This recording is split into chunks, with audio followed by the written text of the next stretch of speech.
Hi everybody, this is Colleen with Pulling It Together and in the RV Kitchen with Colleen.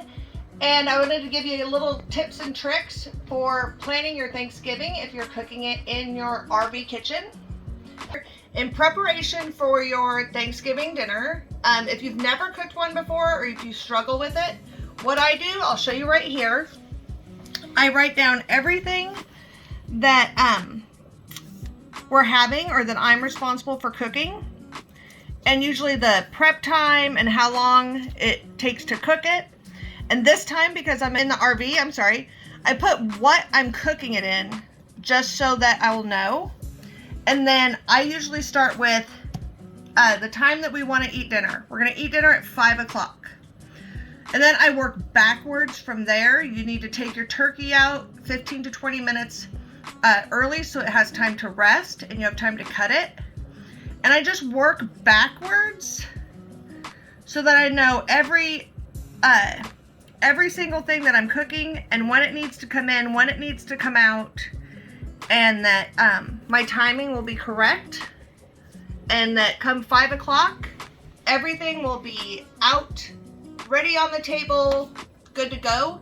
So if you've never cooked Thanksgiving dinner before, or if you're cooking even a big dinner, I suggest writing out how long everything takes to cook and working backwards from the time that you want to eat.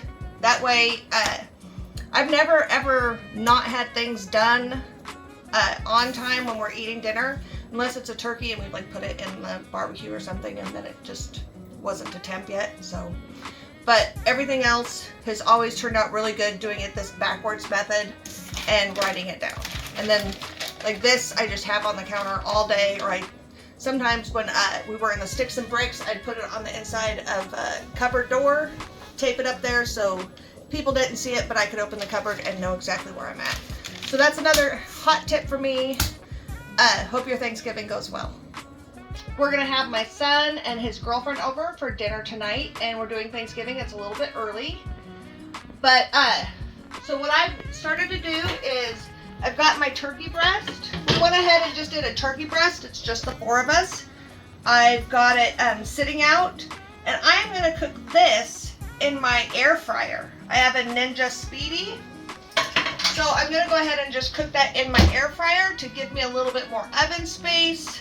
And but you could easily cook that in your RV oven. There's plenty of room, even in the little Easy Bake one that we all have. I've got my potatoes boiling now, so I can make them into mashed potatoes, and I'm going to put them in my crock pot to stay warm. And what I've done is I've added some water in here, and I heated up on high for like 30 minutes. And now I've got it to warm, so when my mashed potatoes are done, I'm just gonna go ahead and put them in here. They'll be ready to go. They can sit in here for a couple hours on warm. They'll be just fine. And that just gives me more room on my stovetop for other things that I need to cook. If you're gonna make green beans or anything else, that just gives me a little bit more room on my stove to cook. And I like to have things done early so that it's not all at the last minute. I'm trying to make the mashed potatoes and get the rolls out of the oven and slice the turkey. That's just one less thing to worry about, and it's already done. And you don't have to make the gravy right at the last minute either.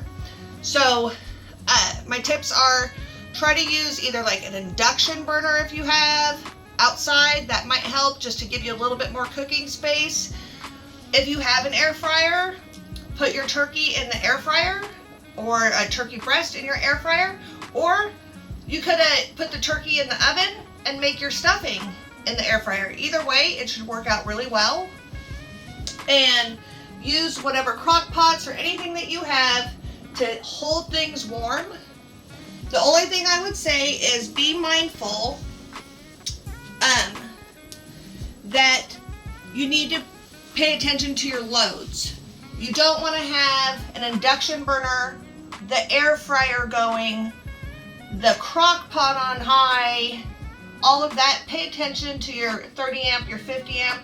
What I did for today is I put the refrigerator on propane just to make sure that this isn't going to be pulling a load. and that will that'll hopefully free up a little bit of electricity for me. My air fryer is 1800 watts, and I looked that up, and it's 15 amps. So I should have plenty of electricity. I shouldn't blow anything. But I am still being mindful. I'm not going to run the air conditioner. It's a nice day. It's November. We shouldn't need the air conditioner. Just pay attention to your load so you don't blow anything, because you have all these different things going on.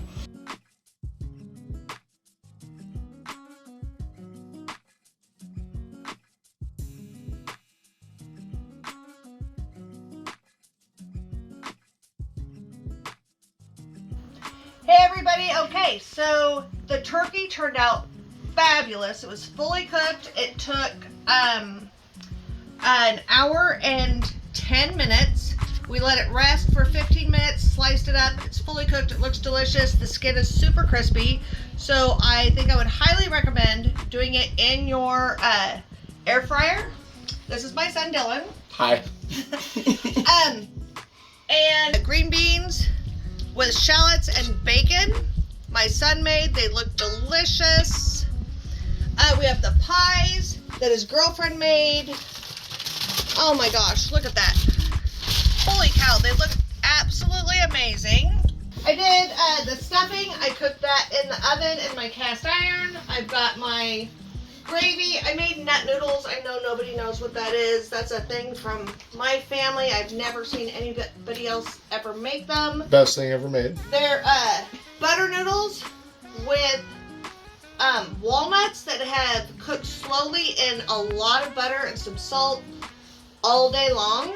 And then you cook your noodles and add that to your noodles. And like I said, it's a family thing. I don't know where my mom got it. She grew up in Pittsburgh, Pennsylvania. So if any of you have ever had nut noodles, please mention it in the comments. We'd love to hear. I've never seen anybody else ever make this. So have a great Thanksgiving. We're so thankful for all you guys, all your viewers, and our family. Thanks, guys. That was a good one.